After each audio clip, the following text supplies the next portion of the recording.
Saudara, KPK melakukan OTT sekaligus menetapkan 5 tersangka dalam kasus korupsi dugaan proyek infrastruktur jalan di Sumut. Sejumlah pejabat Dinas Pekerjaan Umum dan Penataan Ruang atau PUPR Sumut terlibat dengan nilai fantastis. Yang menarik, salah satu tersangka ialah Kadis PUPR Sumut, Topan Ginting, yang disebut-sebut dekat dengan Bobi Nasution. Akankah KPK juga akan memeriksa Bobi dalam kasus ini? Dan sebenarnya, benarkah proyek infrastruktur menjadi ladang korupsi? Kita bahas dengan sejumlah narasumber yang sudah hadir di studio. Yudi Purnomo, penyidik KPK periode 2013-2021. Selamat pagi, Mas Yudi. Selamat pagi, Mas Mario. Terima kasih, Mas, sudah hadir di studio. Dan juga melalui sambungan Zoom, Koordinator Masyarakat Anti Korupsi atau MAKI, Boyamin Saiman. Selamat pagi, Mas Boyamin. Pagi, Mario, Yudi. Abangku. Terima kasih Bapak-Bapak sudah bergabung di Dialog Sama Pagi hari ini. Dan juga kita sudah mencoba menghubungi juru bicara dari pihak Bobi Nasution, tetapi memang sampai saat ini belum memberikan respon. Saya ke Mas Yudi terlebih dahulu. Mas Yudi, 200 M lebih akhirnya diduga korupsi di Sumatera Utara ini. Kalau Anda melihat sebagai pengalaman Anda penyidik KPK, 200 M dengan posisi jumlah besar seperti ini, apakah mungkin saja hanya sampai di kepala dinas? Kalau di Sumatera Utara, PUPR, kepala dinas. Apakah hanya sampai di kepala dinas atau ada juga orang yang lebih tinggi, misalkan bupati atau gubernurnya? Ya, jadi kalau kita berbicara mengenai proyek pembangunan jalan di daerah yang kemudian di situ kepala dinas PU, itu adalah kaki tangan langsung seorang kepala daerah. Sehingga kalau pengalaman saya ketika menangani berbagai macam kasus OTT saat di KPK, biasanya itu udah satu paket. Ketika kepala daerah kena, pasti kepala dinas PU kena. Karena anggaran paling besar itu adanya di dinas PU. Dan yang paling banyak bisa menghasilkan uang korupsi adalah proyek-proyek pembangunan jalan. Karena itu paling banyak bisa di markup. Karena kita tahu bahwa dalam perbaikan jalan ataupun pembangunan jalan itu kan ada yang namanya ketebalan aspal. Ketebalan aspal itu misalnya 10 cm, tetapi dari kasus-kasus tangani nggak ada sampai 10 cm. 5 cm juga udah alhamdulillah gitu Nah, dari situlah kemudian margin korupsinya begitu besar. Kalau kita bicara ini markup proyek ini kalau kita bicara mengenai proyek ini yang 230 M, biasanya uang yang namanya komitmen fee-nya, apalagi kan ini proyek ini kan belum tapi dari awal kita sudah lihat bagaimana komitmen fee-nya 4%, kalau biasanya itu 20%. Tadi yang terjadi di Sumut ini 4%, tapi yang pengalaman Anda biasanya 20%. Betul. Nah, kalau saya melihat dalam OTT yang dilakukan oleh KPK ini memang ini sangat menarik karena ini kan dilakukan oleh seorang kepala dinas PU yang baru menjabat. Nah, kemudian dia sudah berani untuk memerintahkan anak buahnya untuk kemudian merancang skenario rekayasa agar memenangkan perusahaan-perusahaan yang dia tunjuk untuk mengakali sistem e-katalog sehingga tidak melalui pengadaan barang dan jasa. Dari sebenarnya 230 M itu kan dari berbagai macam proyek jalan jadi itu adalah kumpulannya. Dan ketika nanti dimenangkan, yang menarik kan ketika dia meminta 4%. Kemudian baru muncul 231 juta yang kemarin hasil OTT. Hasil OTT. Artinya kepala dinas PU ini baru menunjukkan kepada para pengusaha-pengusaha yang bermain di proyek PU-nya di Sumatera Utara ingin menunjukkan bahwa sekarang dia adalah tuannya. Dari pengalaman Anda 4% itu dari 200 M itu besar atau kecil? Nah, masih kecil lah Mas, karena saya bilang 8N dan itu kan belum semua terrealisasi. Jadi bagi saya kemarin bisa jadi KPK terlalu cepat gitu kan melakukan OTT gitu tapi mungkin karena barang buktinya sudah ada di tangan dan kita tahu pengertian operasi tangkap tangan adalah ditemukannya barang bukti di dalam para tersangka tersebut sudah langsung diambil saja oleh KPK. Jadi saya pikir episode ini masih akan berlanjut ke depannya. 8M sedikit. Menurut Anda hanya sampai di Kadis PUPR atau sampai ke Bobi? Nah, kalau melihat KPK kemarin hanya menangkap sampai ke Kadis PU, ya tentu kita objektif bahwa dalam proses penyelidikan yang dilakukan oleh KPK belum ditemukan barang bukti langsung ataupun alat bukti langsung untuk bisa menangkap kedua-duanya.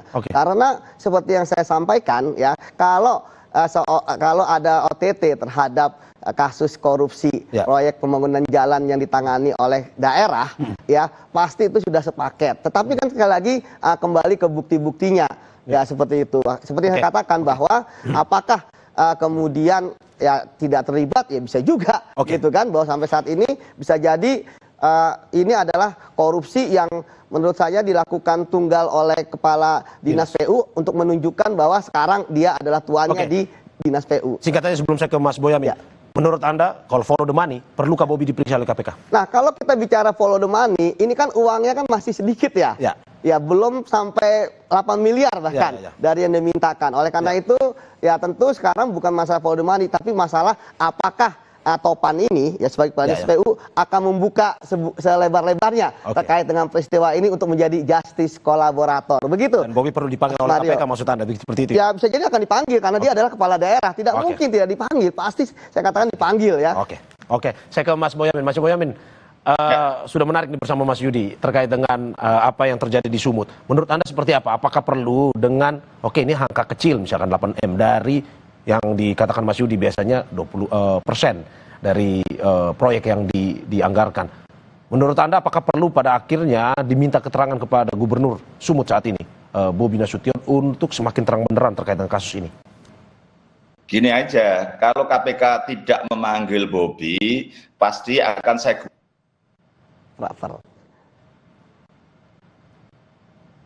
seperti ada permasalahan komunikasi. Halo Mas Yudi, bisa mendengar? Halo Mas Boyamin, bisa mendengar suara saya? Lockout ya. Lockout kayaknya beliau. Oke, sepertinya ada masalah komunikasi. Saya kembali ke Mas Yudi. Yang diminta KPK. Kedua ini Mas Boyamin bisa dengar suara saya? Kalau ini KPK tidak memanggil Bobi. Halo Mas Boyamin. Saya akan gugat pra peradilan. Itu aja. Halo Mas Boyamin. Ya. Mas, mohon maaf tadi sepertinya ada permasalahan komunikasi. Boleh diulang terkait dengan pemanggilan Bobi ini? Kalau KPK tidak memanggil Bobi, akan saya gugat pra peradilan. Itu aja sederhana. Karena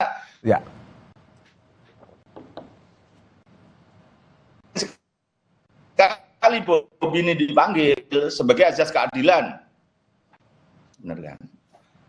Sinyalnya kalau pakai laptop. Ya, sepertinya ada. Maaf, saya pakai ganti HP aja. Oke, sambil menunggu Mas Boyamin, saya kembali ke Mas Yudi. Mas Yudi, bagaimana Anda melihat bahwa ini ada desakan untuk akhirnya memanggil Bobi? Apa sebenarnya keterangan yang perlu digali dari Bobi misalnya? Ya, kalau kita melihat dalam proses pengadaan barang dan jasa, ya penanggung jawab ya pastilah gubernur dalam kasus ini ketika proyek jalan ya. Namun ya apakah keterlibatannya formal dan material itu kan yang perlu ditelusuri. Jadi kalau dipanggil, saya yakin pasti Bobi dipanggil. Tetapi kalau dipanggil hanya terkait dengan formil, ya terkait dengan tanggung jawab beliau, ya selesai gitu kan. Ya pertanyaannya sampai seperti itu gitu. Namun kan tentu tentu masyarakat kan ingin lebih dari itu ya. Tetapi untuk lebih dari itu, maka apakah KPK bisa menemukan bukti-bukti keterlibatan Bobi? Karena sampai saat ini dari pengalaman saya menangani OTT ketika ada seorang kepala dinas PU tidak berhasil ditangkap dalam OTT dan ada barang bukti di dia, sementara gubernurnya atau kepala daerahnya tidak ditangkap juga, ya berarti kan selama proses itu kan tidak ada ditemukan alat bukti, kesaksian dan sebagainya langsung yang bisa langsung ditangkap pada saat itu. Karena begitu sekarang hanya bisa mengharapkan kesaksian dari Topan ini. Topan untuk membuka begitu. Karena Mas, kasus korupsi itu kan unik, makanya dikatakan kenapa kejahatan luar biasa, karena dia hanya bisa dilakukan ketika dilakukan sedikit orang, kemudian kejahatan yang tersembunyi seperti itu. Mas. Saya kembali ke Mas Boyamin. Mas Boyamin, sudah bisa mendengar suara saya?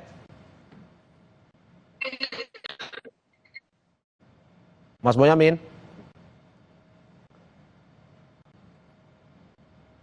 sepertinya masih ada permasalahan komunikasi. Oke, saya lanjut lagi ke Mas Yudi. Mas Yudi, ini memang menarik juga terkait dengan pemanggilan Bobi. Tapi menurut Anda desakan seperti ini, oke, kalau kita lihat dari pengalaman Anda, apakah memang dengan proyek 200M lebih ini perlu sepengetahuan gubernur atau sampai ke tingkat kepala dinas saja sudah cukup sebenarnya? Ya, enggak. Kalau misalnya tadi katakan formal ya pasti tahu lah ya proyek-proyek ini ya. Oke, pasti tahu dalam arti bahwa formil. Dalam arti formil ya, bahwa ada proyek pembangunan ini sebanyak ini pasti kan disampaikan kepada gubernur. Ya. Tetapi tadi saya katakan, ini kan kasus ini kan proyeknya itu kan belum berjalan ya. Belum berjalan. Ya. Ini baru dalam proses sudah saling memahami, ya kan? Ada janji-janji yang dilakukan. Ada janji-janji akan dimenangkan dan sebagainya. Maka kenapa yang tersangka kan ada yang kepala penanggung jawab Gunung Tua, kemudian juga ada yang dari terkait proyeknya, iya kan, di PUPR-nya dan 2 pengusahanya. Jadi kalau menurut saya, kalau untuk kasus ini, kalau untuk ke Mas Bobi sih saya pikir masih terlalu jauh ya, karena uang yang baru masuk pun 231 juta dari janji 8M gitu ya, untuk materialnya. Tetapi tadi saya katakan ya bahwa ini akan dekat ketika ya kuncinya ada di Topan. Jadi Topan adalah kuncinya, Mas. Dia kunci yang bisa jadi bahwa apa yang dilakukan oleh dia, ya on behalf-nya Mas Bobi bisa jadi juga. Tetapi sekali lagi KPK tidak berhasil menemukan itu di proses penyelidikan OTT KPK. Nah, kita kalau misalnya berharap di penyidikan ada, maka yang bisa membuka ya adalah Topan. Nggak ada lain, tidak ada bukan. Kalau melihat bagaimana Topan memerintahkan itu kan, dia juga seorang tipe komando ya. Apalagi kita tahu dia adalah orang dekat gitu ya, mulai dari zaman pemerintahan di Medan. Nah, jadi seperti itu. Jadi sekali lagi bagi saya ini kuncinya, apakah ada keterlibatan material Bobi itu ada di Topan. Tapi kalau tidak, ketika Bobi pun dipanggil oleh KPK, pasti pertanyaannya hanya pertanyaan formil terkait dengan tanggung jawab tupoksinya sebagai seorang gubernur Sumatera Utara. Tidak mungkin pertanyaan-pertanyaan to the point seperti apakah mungkin Anda menerima atau segala macam, itu tidak mungkin. Ya, tidak mungkin. Jadi pertanyaan seperti itu baru bisa ditanyakan kalau ya penyidik ya bisa mendapatkan dari saksi-saksi lain. Tapi kalau tidak, nggak akan berani penyidik melakukan itu seperti menembak dengan peluru kosong. Anda terima duitnya segini ya, pasti enggak gitu. Tapi kalau kita sudah dapat dari saksi lain menanyakan, oh saksi lain mengatakan ada terima loh. Nah itu baru seperti itu, Mas Mario. Saya ke Mas Boyamin lagi. Mas Boyamin, apakah Anda bisa mendengar suara saya? Cukup jelas, Mario.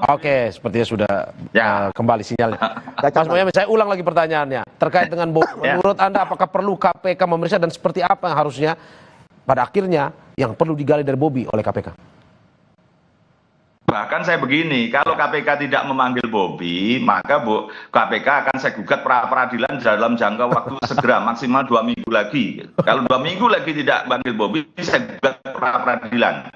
Karena satu, asas keadilan. Karena kepala daerah dimanapun dipanggil ketika ada anak buahnya diproses ke KPK. Misalnya kemarin Kalimantan Selatan, itu kan sampai ngejar-ngejar Paman Birin itu. Nah, meskipun Paman Birin kemudian pra-peradilan atau apa, dia dinyatakan tersangkanya tidak sah. Itu asas keadilan. Kedua, ya apapun ini justru malah mengembalikan kepercayaan masyarakat kepada KPK.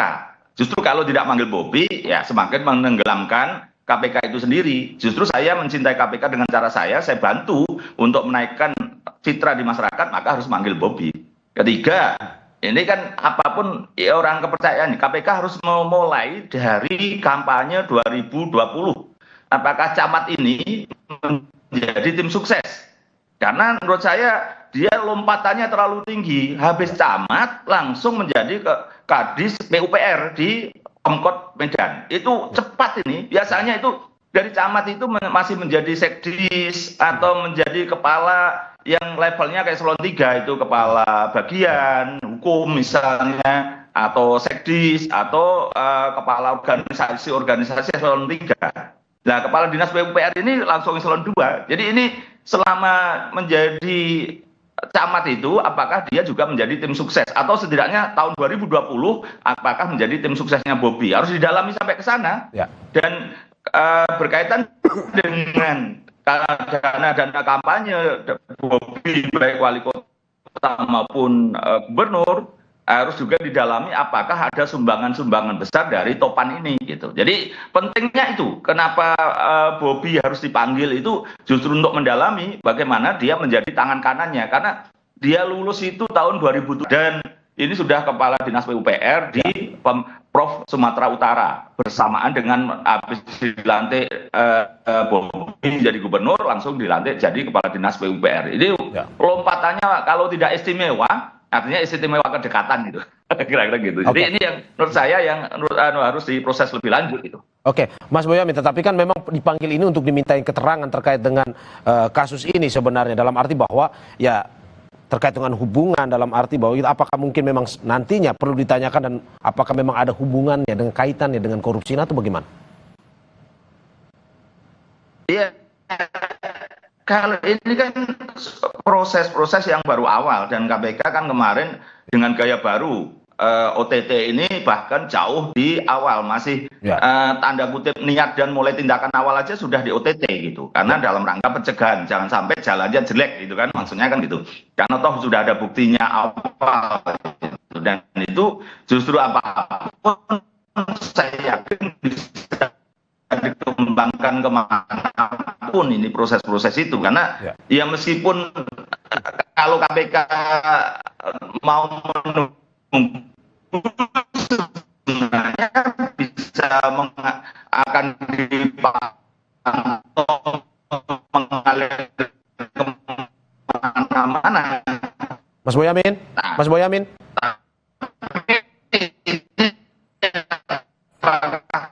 Oke, sepertinya masih bermasalah dengan komunikasi. Mas Boyamin. Oke, saya ke Mas Yudi.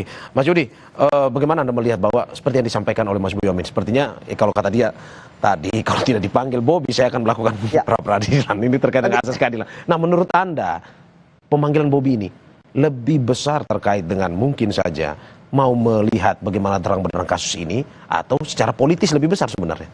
Ya, memang kalau bicara mengenai politis, ya kita sebagai penegak hukum kan tidak melihat apa yang di luar sana. Ya kita tahulah pasti ketika ini ada hubungannya dengan Mas Bobi, ya kan, orang-orang yang oposisi sama Mas Bobi dan keluarga tentu riang gembira gitu ya.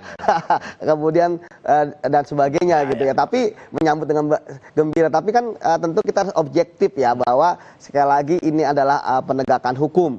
Saya pikir kita harus apresiasi kepada KPK yang tadi sudah dikatakan oleh Mas Boyamin ya, bahwa OTT ini dilakukan di awal, artinya bahwa ini bisa menjadi upaya untuk menyelamatkan kerugian negara yang lebih besar. Coba kalau misalnya kemudian 8 miliar terdelivery ya, kemudian 238 miliar itu pasti di markup mereka. Markupnya bisa gila-gilaan, bisa 70%, 60%, 100 miliar lebih hilang.